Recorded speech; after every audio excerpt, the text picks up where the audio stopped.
On dit souvent que le service public est le patrimoine de ceux qui n'en ont pas. J'aime beaucoup cette formule. Et donc, quand on parle d'égalité et de fraternité, je crois que c'est le service public qui l'incarne le mieux. L'égalité et la fraternité, l'accès aux droits pour tous et la fraternité, parce que c'est nos cotisations qui créent le service public. On a un cercle vertueux qui s'appelle les services publics. Je cotise, cet argent va dans le service public qui m'est rendu par ce service public. Et quand on privatise, alors on sent bien que c'est de l'argent qui s'en va de ce cercle vertueux et qui ne reviendra plus jamais. On n'a plus les mêmes notions et plus les mêmes intérêts. Et donc c'est indispensable de sauvegarder ce service public et il faut au contraire le renforcer notamment sur les enjeux stratégiques pour la nation.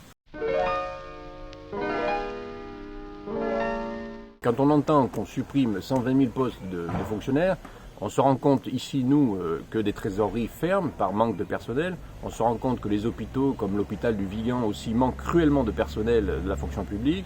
Et plus que ça, on se rend compte aujourd'hui que les services publics ici, comme au pays viganais par exemple, à 80 km de la première grande ville, sont désertés par les services publics, par absence d'agents. Et du coup, on crée des maisons, par exemple des maisons France Service, qui sont en fait du service public, du l'Uber service public, comme j'appelle, puisque c'est vraiment du service public au rabais.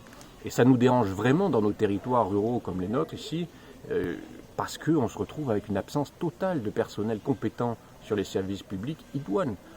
La CAF, la sécurité sociale, on se retrouve avec plus aucun service sur le territoire et donc un accès aux droits pour tous qui n'est pas le même sur le territoire.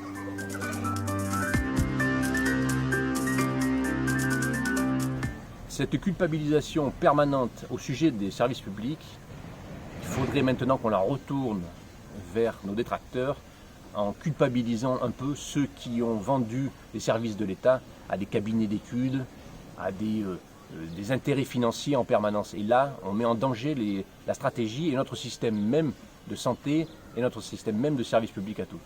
Dans le programme de la NUPES, il est proposé qu'aucun service hospitalier ne soit plus éloigné de 30 minutes du citoyen.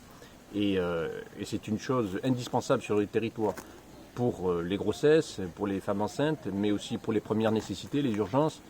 Sur nos territoires, on voit bien que le service public hospitalier est indispensable à tout niveau.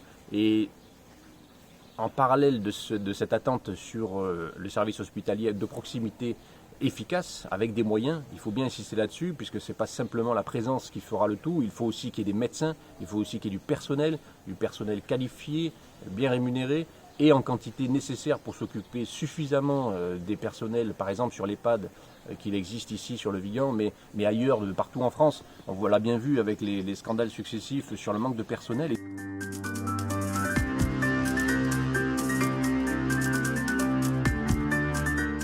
Et il va falloir aussi faire en sorte, dans les propositions nombreuses de la NUP, qu'on définanciarise la santé, le secteur de la santé, pour éviter ce genre de concurrence qui peut exister entre le privé et le public et qui fait beaucoup de dommages à la qualité du service rendu aux citoyens.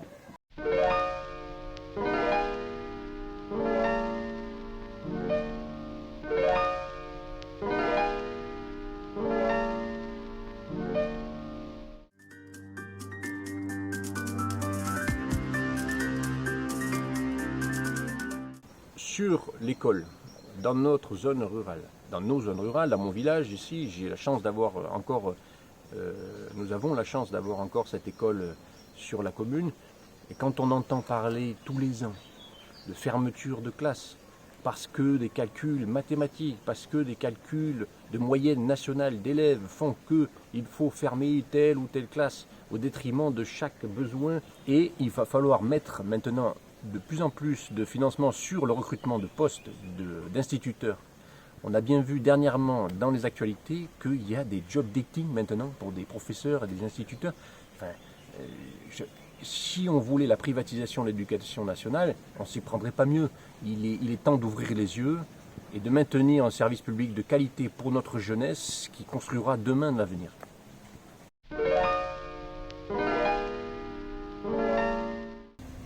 Le discours qui vise à culpabiliser en brandissant le financement, la question du financement en permanence de ce service public, aujourd'hui, il a du mal à tenir par ces milliards qu'ils ont sortis facilement d'un coup pour sauver le système économique. Pour toutes les raisons que je viens d'évoquer, il faut soutenir le programme de la NUP qui incarne aujourd'hui en France le nouvel espoir républicain, véritablement humaniste, pour qu'enfin nous ressaisissions ensemble notre avenir, construit avec tous les citoyens. Il faut voter Michel Salas et Irène Lebeau.